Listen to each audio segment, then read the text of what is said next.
বনের ভিতর হঠাৎ গর্জন শোনা গেল। একটি বড় সিংহ ধীরে ধীরে কাছে এলো। শিষ্যরা ভয়ে জমে গেল, কিন্তু সিংহ কোনো হুমকি না দিয়ে বুজুর্গের গায়ের কাছে এলো, মাথা নিচু করলো এবং এমনভাবে গর্জন করতে লাগলো যেন সুখ প্রকাশ করছে। অনেক যুগে আগে পারস্যের কোনো এক পাহাড়ি অঞ্চলে বা বাগদাদের কোনো জঙ্গলে এক বুজুর্গ বসবাস করতেন। তিনি ছিলেন একান্ত আল্লাহভীরু, দরবেশ প্রকৃতির মানুষ। দুনিয়ার চাকচিক্য ত্যাগ করে তিনি বন জঙ্গলে, পর্বতে, গুহায় ইবাদতে মগ্ন থাকতেন। দিনরাত তার মুখে থাকত লা ইলাহা ইল্লাল্লাহ এর জিকির। লোকজন তাকে দাওয়াত দিতে চেয়েছিল শহরে ফিরে আসার জন্য, যাতে তিনি মানুষের সাথে থাকেন। কিন্তু তিনি বলতেন, যদি জঙ্গলের প্রাণী আমার ক্ষতি না করে তাহলে মানুষ তো আরো বড় বিপদ। আমি তাদের ক্রমন্তনা থেকে দূরে থাকতে চাই। তিনি যেখানে থাকতেন সেই বনের বাঘ, সিংহ, হরিণ, সাপ কোনো প্রাণী তার ক্ষতি করত না। অনেক শিষ্য আশেপাশের কাফেলার লোক বলতো, তারা যখন জঙ্গলে গিয়েছে দেখেছে সিংহ বা বাঘ তার আস্তানার কাছে ঘুমাচ্ছে যেন কোনো গৃহপালিত পশু। তাকে জঙ্গলের পশুরা পাহারা দিত যেন আল্লাহ তাআলার সেই বুজুর্গকে দুনিয়ার বিপদ থেকে রক্ষা করতে পশুদেরই নিয়োগ করেছেন। একদিন বুজুর্গ বুঝতে পারলেন তার ইন্তেকালের সময় ঘনিয়ে এসেছে। তিনি তার কয়েকজন ভক্তকে ডেকে বললেন, আমি ইন্তেকাল করলে আমাকে গ্রহীণ বনের এই নির্জন জায়গায় কবর দেবে।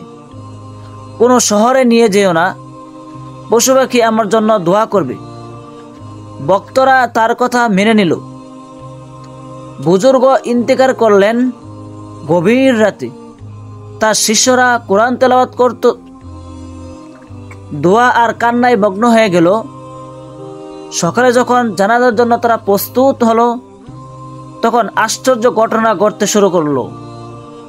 বনের ভেতর হঠাৎ গর্জন শোনা গেল। বড় একটি সিংহ ধীরে ধীরে কাছে এলো। শিষ্যরা ভয়ে জমে গেল, কিন্তু সিংহ কোনো হুমকি না দিয়ে বুজুর্গের গায়ের কাছে এলো, মাথা নিচু করলো এবং এমনভাবে গর্জন করতে লাগলো যেন শোক প্রকাশ করছে।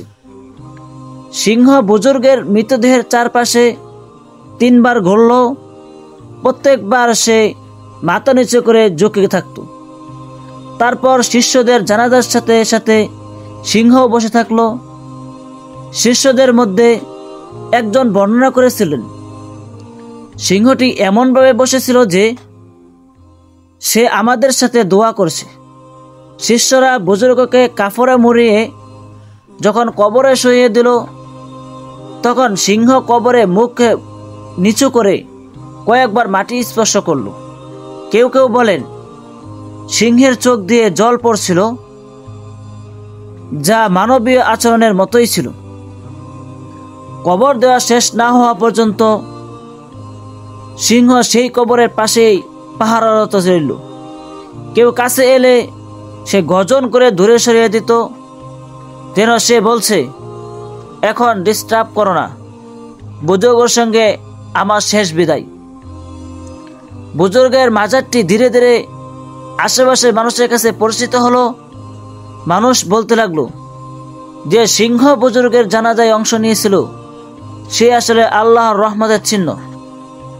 পরবর্তীতে বহু পথিক, কাফেলা ও জঙ্গলের শিকারীরা বর্ণনা করেছিল সেই জঙ্গলে আর কোনো বন্যপ্রাণী তাদের আক্রমণ করত না।